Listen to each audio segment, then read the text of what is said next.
an atheist. Thank you for watching. What's the nature of atheists nowadays?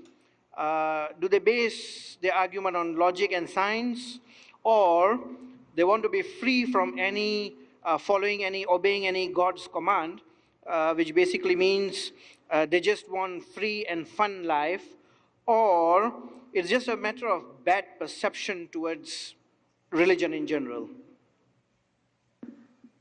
Okay, so it's like I said in my talk, there's different types of atheists. I wasn't the atheist who was trying to prove God doesn't exist. There are some atheists who don't even care. There's some atheists who don't even thought about it. And so atheist is, even the term atheist is a strange term, because atheist apparently is the idea that it's just a lack of belief in God, which is strange.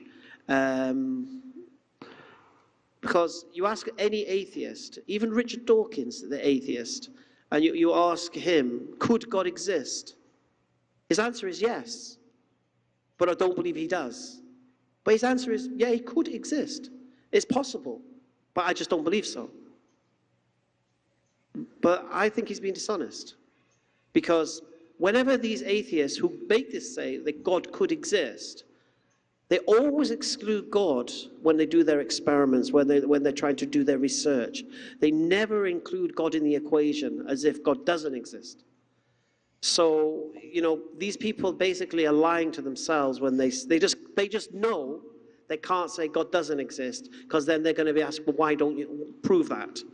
So they can't do that, but that's their position. Most people don't want accountability in their lives. This is why, for example, when you look at DNA, you see design inference, and you know there must be a designer. But for the atheists, they know that if they concede that point, then God could well be the answer. So this is the other thing. Now, I'm going to give you another beautiful little tip if you deal with atheists. I don't know how many of you are in the Dawah, but if you come across atheists, and they tag on about empirical proof and all this kind of thing, and we have science, and, you're just faith, you believe in winged horses, all this kind of stuff. Ask them a very, very simple question and watch them wilt. So they come there, empirical evidence, observable, objective, we can test it, laboratory, all this stuff. Just ask this question. Remind me of the last experiment you did. You go, what? I said, remind me, the last experiment you did. I haven't done any experiments. Whoa. Where's your empirical evidence, mate? And you'll find out that their empirical evidence is, trust me, bro. Because they believe in what somebody else is telling them is true, and they think that's empirical evidence. Now, the irony of ironies is they're looking for these scientists to be their source of empiricism, when the scientists themselves are using the philosophy of science, which dictates you cannot find absolutes using science.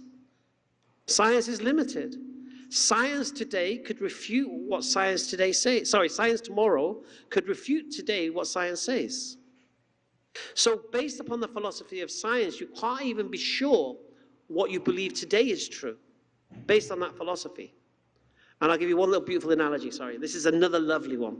When someone comes along, science, everything is science, science explains everything, blah, blah, blah, blah. Yeah, you know the score, yeah? Just give this beautiful little scenario. I've used this a few times on my channel, so I apologize if I'm boring you who've already heard this. Anyhow, just say to this person who's an atheist, just ask them, you're walking in the woods, and in the middle you see a cottage. And you go through this door of this cottage, and then there's a kitchen. And you go to the kitchen, and there's a table.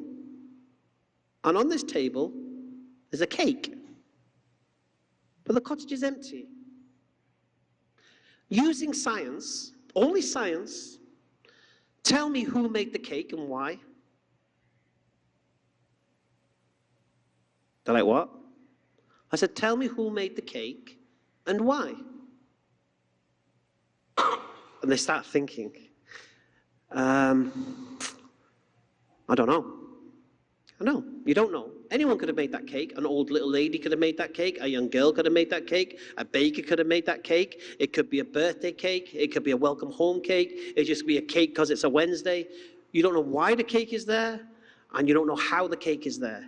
All you know with science is that the cake is there.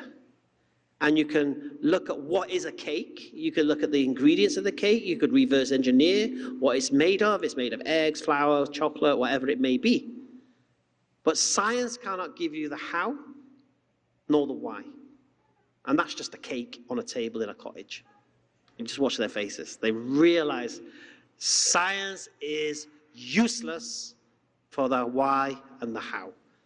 And it's limited. And the only way we can know these things is extra information. Okay. Now we can extrapolate this now to the universe. We can look at the universe. We can look through telescopes. We can see the origination. We can see stars. We can see this. We can study all of these things.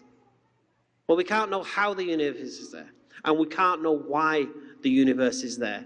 The only way we can have answers to these questions is if the one who created and designed the universe reveals the information. SubhanAllah.